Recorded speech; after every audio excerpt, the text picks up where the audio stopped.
One of the nice things about Oregon is there's still a lot of wilderness areas where you can get away from people. You look at it, it's like looking at a postcard. It just is a wonderful place. Changes all the time too, you know, depending on the time of year. It's like the treasure that everybody needs to go to. It's the whole reason I live here. It's that mountain, that iconic snow cone out there that pulls them in like a magnet. Can you actually ski up there? Is there any snow? People were so confused how there were people walking down with skis. 3,000 kids here all summer going to ski and snowboard camps.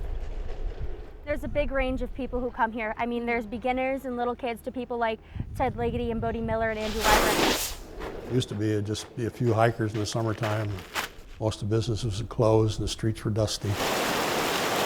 Oh, I think it's just like the pioneers, you know, when the Oregon Trail people came across the Oregon Trail and they saw that mountain. They just was enthralled by it. When you're standing at the top and you're looking out over everything, it's like... It's an amazing view from up there. I think it should be the first wonder of Oregon. I don't think you can find a nicer stretch of ocean and beach anywhere, probably the world. I think it's just the beauty, surreal, the sound of the waves. You can't really get this kind of peace anywhere else. When I think about the Oregon coast, I think about Dungeness crab. It's a huge perk of living where we live and a huge bounty that our ocean has to offer. And the scenery is amazing.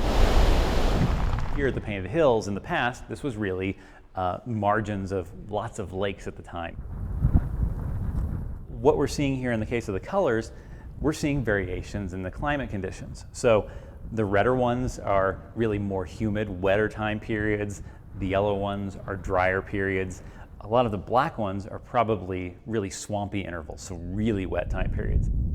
And so what we can see here is kind of fluctuating climate preserved in the hills, and that's what's giving us the color.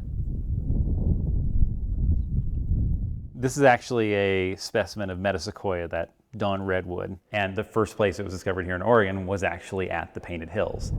It's a really diverse forest being preserved.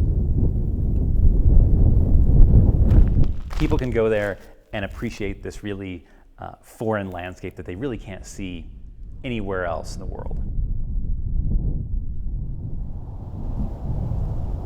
It's an incredibly scenic place. The Columbia River Gorge National Scenic Area encompasses 2 states, 6 counties, and roughly 80 some odd miles of territory between the Sandy River and the Deschutes River.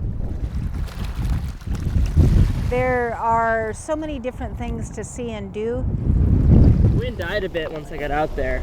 It was super windy at first. It's the best place for windsurfing within a 10-hour drive from home.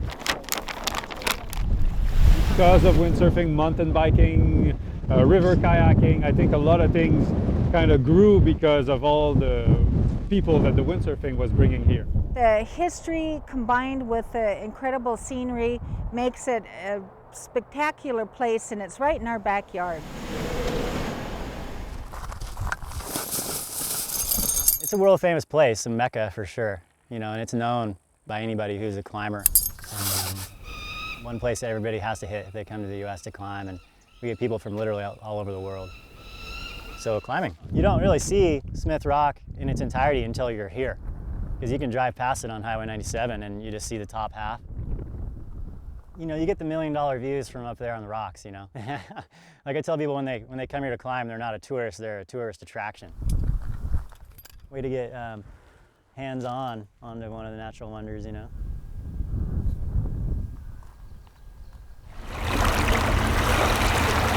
This lake here is awesome, it really is. All the mountains in the background, it's just phenomenal. It's definitely a treasure.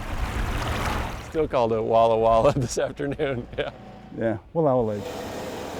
Definitely a different change of pace when you come here. It's like stepping back in time. I mean, you can see forever.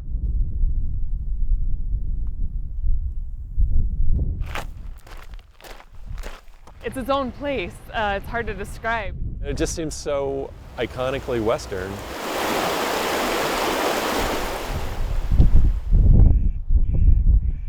It keeps moving, doesn't it? It looks different. It'll look different in a couple of hours, you know?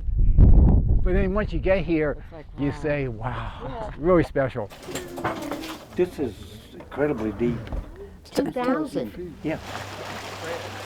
2,000 feet deep. Was that what she said? 2,000. Yeah. I knew it was real deep. I didn't know the number. We're officially 1,943 feet deep. The deepest volcanic lake in the world. What is that in the water then? It may be a park boat.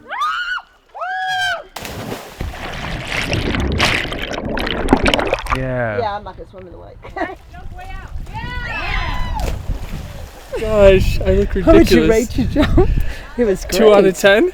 No, it was good. It was good. So there's no right or wrong way to see Crater Lake. You just kind of have to choose what's kind of best for you, where your heart kind of leads you.